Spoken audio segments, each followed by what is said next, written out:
Ministry of Education. Are there some efforts that are done in order to fight the illiteracy, especially in Saudi Arabia? Yes, we have a lot of programs, and alhamdulillah, we have succeeded in the past, let's see, 20 years, from 1995 to now, like 15 years. That's, in fact, we have a lot of things to be changed and have changed.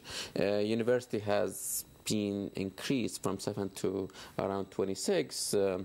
People who've been sent overseas to get their education, around 80,000. More and more. 80,000. We have changed in our education system, but the thing that's really I'm not optimistic is how do we try to prepare them for the job force. This is the one challenge that we have to face.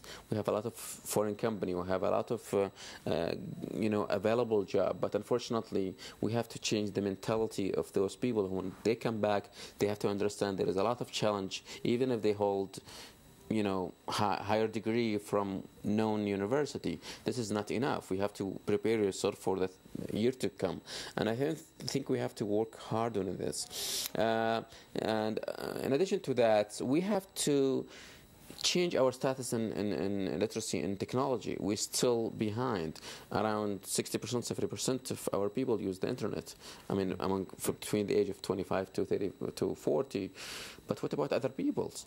We have elderly who are going to the years. We have good health system, so more elderly people will be seen in the future, and those people need to be educated in this year, so that when they get older, they know how to deal with themselves without relying on their kids or on their social services. And this is very important. We're still behind in this area, and I think the message is to the university, to people in social affairs and other ministries to work hard on community organization, what we call the community centers, where we get those computers, get those programs, like in the other states. I used to be in the United States of America in 1998 to 2004, and I know how important those programs in the community. You find those elderly come and click on the computer, even they don't know what's the literal L mean, but they know this letters under the score of F could get them to enter, and enter could go to the Google and can Google any words by typing, or even sometimes they're talking to the internet. They have the narrative where you speak English and it's right. The program, it's right. You don't have to write it. You just speak it, and the computer writes it down for you. And we have those audio tapes. Many elders, they just sit down now in front of the TV and they talk to the kids and to listen to the programs. What about if we try to educate them? They don't have problem with their education, but they have problem how they get it. Okay. Well, as I told you, alhamdulillah, we are in good status, changing the illiteracy. The traditional names, they call it, the people who do not read or write. Alhamdulillah, I mean, we are a developing country, so that we have a lot of people who are now educated. There is no kids, without education or health. Alhamdulillah, King Abdullah, the kings before us, has put all their efforts to help their country's citizens to get educated, to open schools everywhere. You find schools in rural area where like a few students exist or stay, and they just try to reach them wherever they go, even for the health centers.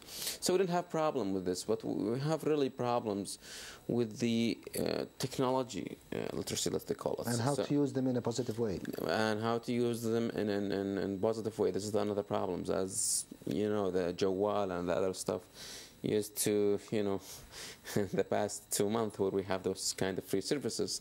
So you know how the people use them. They send like whatever text messages, and they just middle of the night they wake you up with text message that's really kind of thing that should not be sent. So this is kind of illiteracy, as they call it, and I would call it so, because if you don't know how to use it, that's such manner way, this is not good way, and that you are literate in this technology. So we have to teach people the obstacle. We have to teach kids in schools about computers. I know my school goes to school, private school, but unfortunately just a few programs available to them.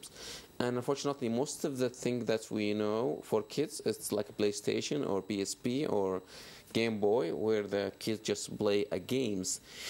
Even the games, we do not utilize it for education. A few kids are interested in playing game where they learn things.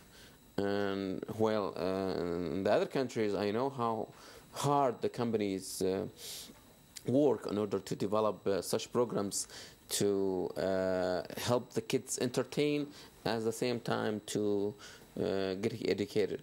So I think we have to have the chance for companies funded by the Ministry of Higher Education or Ministry of Education as well to develop such programs so that kids know and at the same time they entertain. So you can't live with such programs that just fight. Mix entertainment with the learning. Yeah, they call it the use of technology, and it's very important. And we have seen it in such programs. You know how much the CDs sell in the States? You know, such programs like Door Explorers, Blues Clues, Bob the Builders, you know, all with Barney's, and all those attractive to kids. But we have to utilize them. They come with the CD of learning and games. But go to any PlayStation shop and see how the kids select their CDs. They like the thing that's just fight or play suckers. What's the things and the outcomes that we get from those CDs? So how do we change the systems? As a parent, I cannot fight. Even my kids cannot do it at home. They can't do it in their cousin or sister's mother home, or whatever. So this is the problem. That's where we have to focus now. Literacy in the traditional way, we have to forget it. Now we have literacy in using and utilizing the technology services. So this is my opinion on this topic, and I hope inshallah everybody watch or see now in our education system. Not to talk about things that's in our education system that's also need to be changed. How do we motivate the teacher? How do we sustain them? How we train them? So this is another topic, but this is very important in changing the new technology literacy. That's called in these programs. I don't know if this is such good terms or not. I think we'll understand the idea of how to change it and how to talk to the people so that they change the things that we're seeing. The picture that people view us as what I call Bedouins or oil traders or whatever. Believe me, when I was and say they just talk about Saudi Arabia, it's just oil and camels, and this is not the fact. We have people who have good education. We have science. We have people who go to other countries and educate them. We have people in university who teach in foreign countries. Khalil Kreya has been appointed as woman and make the campaign in the community so that people get change in their mind. Afterward, they get change in their system, and afterward get their change in their family, and all this will be positive to our country, as I said, to Arab countries, to Islamic countries, and inshallah will be good people for the sake of our development and the sake of Allah subhanahu wa ta'ala to make this life good for people who live in this and others as well, in kind of relation and peace and love and knowledge. Well, thank you so much, Dr. Nasser, for being with us. It's really a pleasure having you. Thank you so much. Thank you so much, and thank you for the viewers who watch this TV, and I hope they do not get frustrated with this kind of number. Of course, do not lie, but it's kind of indication, and it's challenge for us and others to change the way that we are now for the best, and human all the time look for the best. Thank you. Of course. We hope that. Thank you for watching. Inshallah, we'll meet you on Wednesday. So until then, this is Mohammed Al-Saif wishing you pleasant days. Wassalamu alaikum wa rahmatullahi wa barakatuh.